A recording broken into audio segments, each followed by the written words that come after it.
Hey guys, good morning. Welcome back to another edition of Coffee with Mr. Rutledge. It is Wednesday, March 25th, and this week is flying by.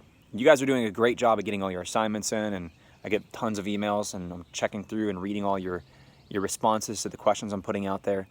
Had a lot of great responses on this question about the 1918 flu pandemic and how things like that and catastrophic events can be erased and be forgotten from our collective memory.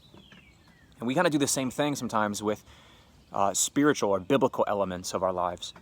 One of those things being the presence, the actual physical, the actual visible presence of God. And we call that in Hebrew, and you guys know this, the Shekinah. This is where we get the Shekinah glory from. This word Shekinah, it derives from the verb Shekan, which means to dwell. And God has dwelled on earth. Now, his presence is everywhere. He's omnipresent. But in terms of like his glory and his manifest presence that we can see with our eyes, it's a very limited experience that people in the Bible have come in contact with. Really, we see it in the Garden of Eden, and we see it during the tabernacle times and the Exodus from Egypt. And then it moved on into the temple. But then it kind of faded from our collective memory after that. What the Bible is very specific, and God is very specific about how to approach that presence. Because God is holy, God is sinless, God is light, just purity. And if we try to approach that in that presence, that Shekinah, the Shekinah, in a state of impurity, in a state of sin, we're going to die. And the Bible bears that out, like the sons of Aaron, Nadab, and Abihu. They were kind of the first crispy critters, and they approached God in a improper state or in an improper way. The Bible has very specific protocols of how we're to do that. Now, this isn't something that's kind of like in our memory right now, or really something in the forefront of our minds, because we don't. It's not an issue that we have to contend with. Really, is like thinking about, well, let's go up to the tabernacle today and let's go ahead and just bring an offering up to the tabernacle. It's not something that we think about or say to other people, because the tabernacle and the temple is not here. So therefore, God's visible presence and that Shekinah, his Shekan, his dwelling, is not on earth right now in a visible way. And so we forget a lot of the protocols. We forget about how to approach God. But we're still approaching him, and we approach him in our prayers. We approach him with our petitions. When we cry out in desperation, we cry out in hopelessness, or when we have something that's pressing and weighing heavy on us, we approach him in a state of humility and looking to bring prayer requests to him. So we still approach him. It's just we don't do it in the sense that we're walking into a structure and bringing an offering and doing it that way, like we see in biblical times. Now, you guys have been reading through the book of Exodus, and for those who are in my Bible class, which is most of you, if not all of you guys watching this right now, we're reading through the book of Exodus, and you're closing up the book of Exodus this week, and we're looking at the book of Leviticus, which is the next book. The book of Leviticus is an interesting book, and this is one of the books that maybe when you guys decided, you know what, I'm going to set out to read the whole Bible through front to back. You read Genesis, great, Exodus, great, and then you hit the book of Leviticus, and it's like you hit this major brick wall of just completely disinterested in what's going on in the book of Leviticus. And it's tough. There's some stuff in there that's really tough to kind of process through and wade through, because a lot of it just isn't really relevant to us in terms of us bringing animal offerings and things like this. It's something that we don't do and cannot do even. So the book of Leviticus is still interesting to me, though, because we still approach God. We still try to draw near to him in times of desperation, in times of loneliness, in times of pain, and in times of thanksgiving. We still approach him. So this book of Leviticus is all about, and I'm looking at my Bible here, this book of Leviticus is all about approaching God and how to do that in the right way. Because God is a king. He is a creator, and he is perfect, and he is holy.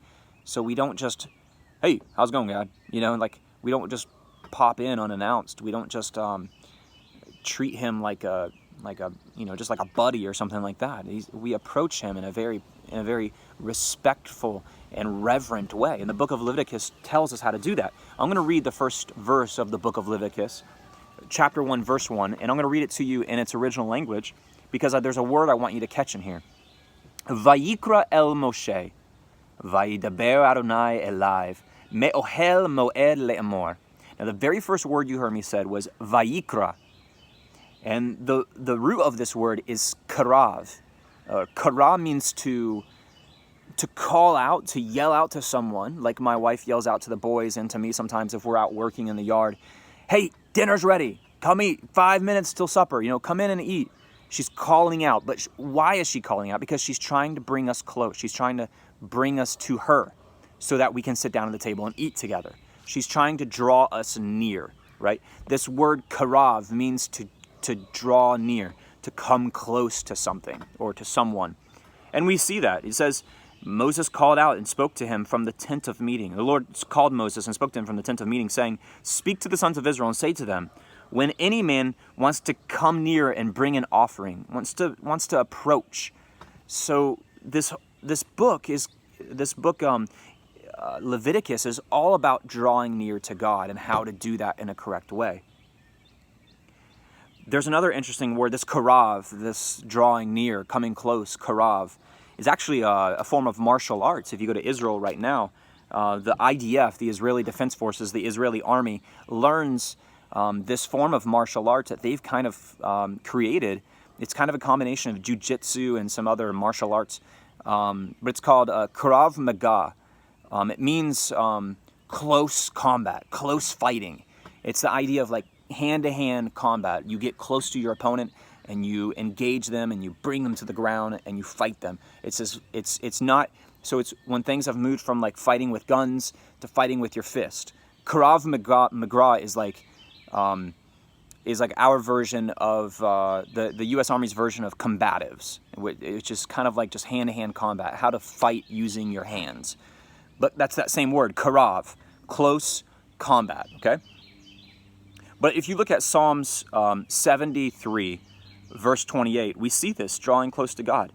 The psalmist is saying, Va'ani karavat. You see that word karav there, karavat. He says in English, but as for me, the drawing near to God is my tov, is my good. I have made the Lord God my refuge, that I may dwell, or I may tell of all your works. So drawing near to God is the psalmist's tov, is his good. And in other words, it's good to draw near to God. We all agree that drawing near to God is really important and vital for your spiritual health, right? But then let's go to James 4:8. Says, actually I'll back up to James 4:7. Submit yourselves to God. That's easier said than done, right? Resist the devil and he will flee from you. Draw near to God and he will draw near to you. Cleanse your hands, you sinners, and purify your hearts. You double-minded people, be miserable and mourn and weep. Let your laughter be turned into mourning and your joy into gloom. Humble yourselves in the presence. Remember the presence, we're drawing near to the presence, right? Humble yourselves in the drawing near to God. And then he will exalt you. So when we draw near to God, there is a subsequent humbling that we have to kind of almost afflict on ourselves. Because when we draw near to God, it's a dangerous thing. When we draw near to God, God is saying, welcome to my presence. Now let me show you some things in your life that are displeasing to me. Let me reveal some aspects of who you are, your temper, or your attitudes, or your fear, or your anxiety, or your unforgiveness, your bitterness. Let me see those things in you, and let me fix those in you. Let me take those out of you. You have to humble yourself and be willing to allow him to do that. So drawing near to God, to karav, is kind of risky at times, especially if you want to hold on to things that are displeasing to the king. But I encourage you to do that today, and I encourage you to draw near to God. Now, you're sitting in isolation more than likely. You're sitting with lots of free time. I know teachers are trying to keep the academic things going on, and that's really important. That's good. But use this free time to ask a simple question and just pray a simple prayer that God, during this time, you would reveal things in me that are displeasing to you. You just pray that once a day and see what happens. And he will exalt you because you're drawing near to God.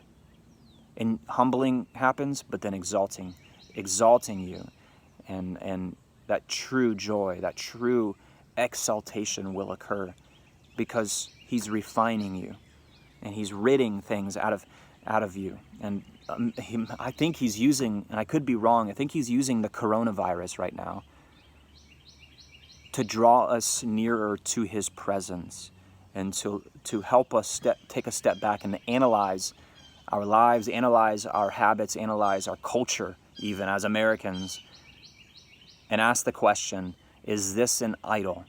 Is this something that's preventing me from being a good and loyal subject to the king? I mean, take everything from like sports to politics to money to our careers. All of that is coming to a grinding halt. Our health, it's all coming to a grinding halt for the first time ever in American history that I know of. It's unprecedented. And if we don't use this and ask God the question, what are you trying to do through our nation at this time? What are you trying to do through me during this time? I think it's a waste.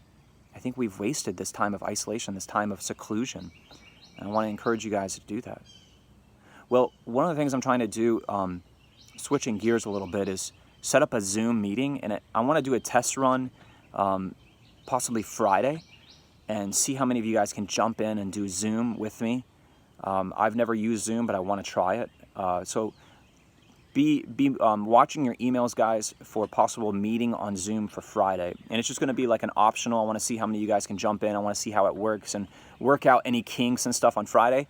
And then we'll do more of breaking out and doing in-person Zooms throughout the week next week, where it's going to be more of an expected thing where you're there and you watch and you participate in a discussion. But be watching your emails. Well, guys, I hope that you have a wonderful day. I really enjoy checking in with you. I miss you all very much. I miss being in the classroom and engaging with you guys and interacting with you all. So I hope that this is over soon. I'm praying that it is, and I hope that we can get back to life as usual. But I hope you guys are praying the same prayer. All right, guys, keep it real. We'll see you in the next video. In the meantime, shalom.